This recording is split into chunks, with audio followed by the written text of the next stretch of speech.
Hi everybody, welcome back to the channel, and this week I wanted to give my Wargamers view on this Legion wargame, Velikiye Luki, Stalingrad of the North. You will have seen my unbagging of this game in the last week or so. I got this on the table, played it over a few nights as time permitted, solitaire, and I really enjoyed it. And I just wanted to share my thoughts. Haven't had a chance to get two players on it as yet, but hopefully we'll do in due course, because I think again it will be a really interesting game. But yeah, just wanted to share my thoughts on this quick video, and hopefully it's something you might find interesting. So as per my unbagging, this is a Legion mini Wargames series. It's first, hopefully, of many designs. I'm hoping they're going to bring more out. It's a traditional hex and counter war game, limited counter count. I think there's about 80 counters if I remember rightly. Forgive me if I'm wrong on that one. And in fact, let me just double check. That's probably in here. I probably should have checked that. 64 counters. It's a small map, 11 by 17, as you'll have seen in the video, and only part of that is actually the playing area. The rest of it is information that you can use during the game. First of all, in terms of the map, it's a really good card stock, and everything you need in the main, other than the occasional reference to the rules, is here. So we've got, importantly, the turn track. Game is played over 10 turns, representing the period November the 19th, 1942 through to February the 16th, 1943. So it covers quite a key period of time. And in here, certain dates are turns, so turn 3, 4, 5, 6 and 7.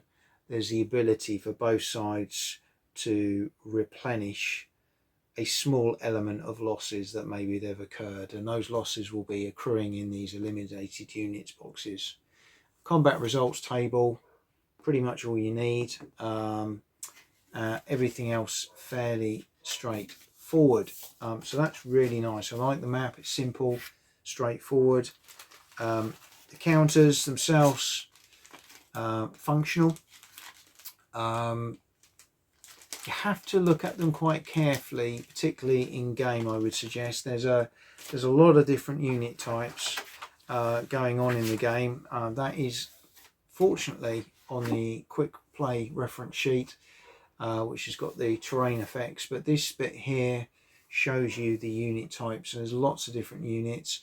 You need to study that quite carefully, because the terrain, and there's various elements of terrain on the map, impact on different unit types in different ways. So sometimes when you are placing your reinforcement units for the first time, or thinking about how to stack units together, you need to think carefully about the terrain they're going to go through or fight in, and which units perhaps ping best with different types of terrain. But that was something I learned the hard way. Certainly second play, be giving that a lot more thought, and I think that's quite an interesting dynamic within the game. Again, on the play sheet, alongside the map, you've got everything you need to know. So you've got this kind of key here of an element of the map showing you the different terrain types, movement point cost, combats effects, so you can use that during the game. And down here you can see what units you're dealing with in terms of what nation they are, the type, a little bit of information on how to read the counters, and victory point conditions, which again is quite an interesting one. So for example, the Russians are going to get a very slow drip feed of victory points, 1, 2 at best, through defeating German units in their entirety, taking objective hexes, or if they can get Novoskolniki, I think that's right, they get 2. But if they take Velikiye Luki, it's only 1 point. but what they are doing is stopping the Germans from continuing to hold 9 victory points through that position. So it's something I think the Russians have got to push the Germans out of to have any chance of winning the game. And if they don't, I think it'd be very, very difficult for them. So everything really that you need to play is visible. It's in the game or visible as you're playing the game. I like that. It was really, really good. On the initial setup, I was setting up, as watching other people, the reinforcement units across the top here for the Germans and the Russians, so I knew which turn to bring those on. And there were some pretty hefty stacks, and I made the mistake of trying to identify each unit based on what was in the book here, the rule book at the back, that tells you the Orbat and the setup positions.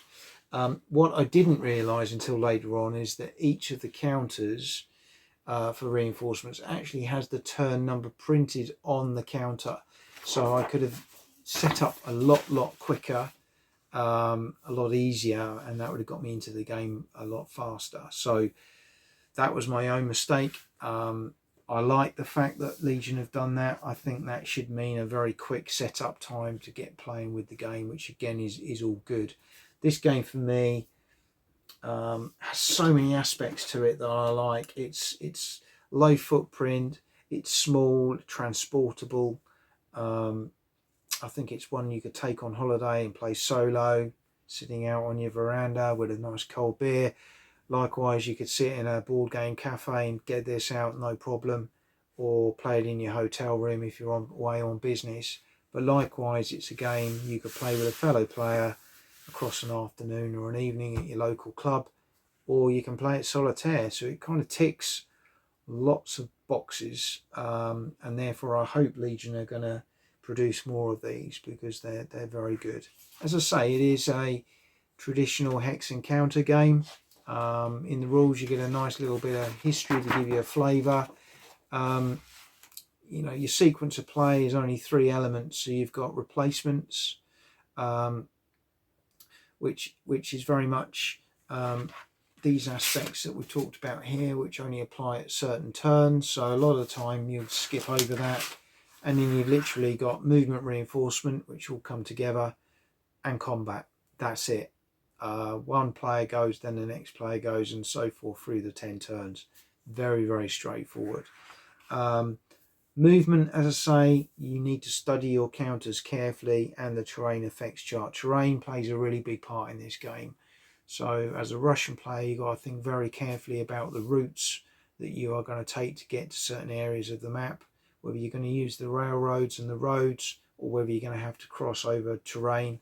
As the German player, you're very much on the defensive, but you may want escape avenues, areas that you feel you can go through quickly, or you may be putting units in certain areas where they may be more effective in a defensive capacity. So things to think about there. The reinforcement element, when you have your units up here come on a certain turn, you will deploy them into these areas on the left or right, depending which side you are, and they can then come onto the board. Very, very straightforward mechanic, but again, quite interesting. I followed historical deployments, so they would only come on in certain parts of that deployment zone, and I found that a little bit more, for me, a bit more chromy, a bit more historical.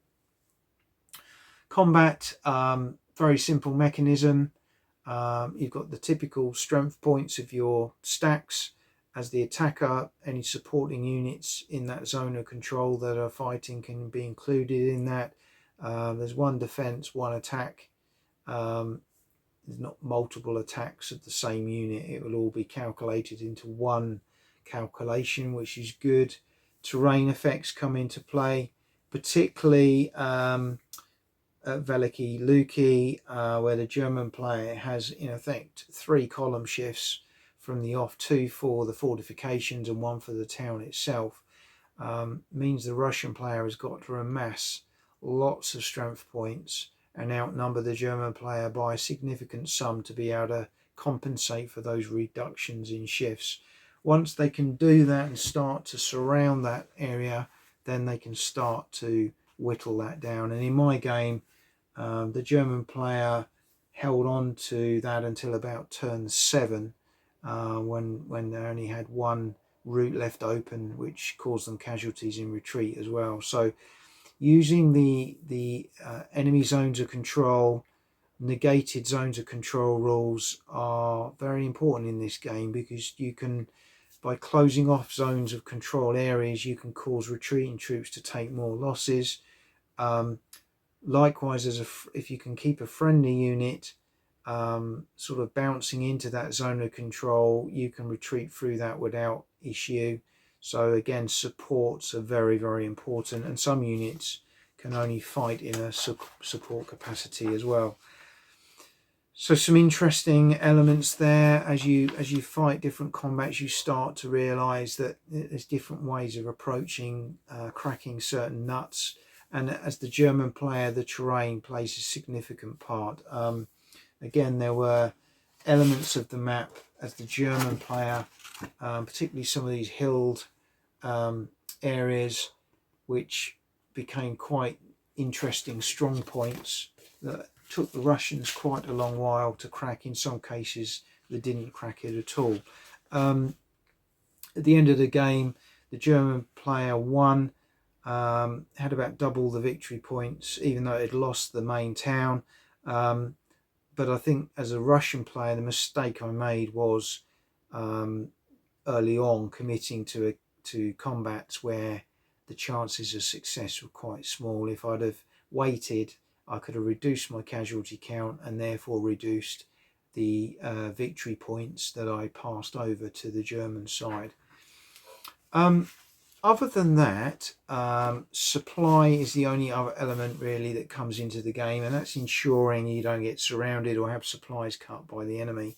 That halves your combat effectiveness. Again, that can be a really useful thing, particularly for the Russians to use against the Germans. And you have got some optional rules. As I say, I only used the reinforcement unit cohesion rule, but there is a surrender rule in there. There's an artillery support, and some other bits in there as well. And that's pretty much it. In summary, I think it's a cracking little game. Lots of play options, lots of ways you can approach it as a defender or an attacker. I think it's very solitairable. I think it will play well, obviously, particularly with an opponent, but I also like the portability, the low setup time, the quick play time. If you're into war games or wanting to learn hex and counter war games, this is a really good start point. And if you want something that scratches that itch linked to World War II, again, I recommend giving that a look. So that's Velikiye Luki, Stalingrad of the North from Legion. I hope you've enjoyed this Wargamers view, and see you all again next time.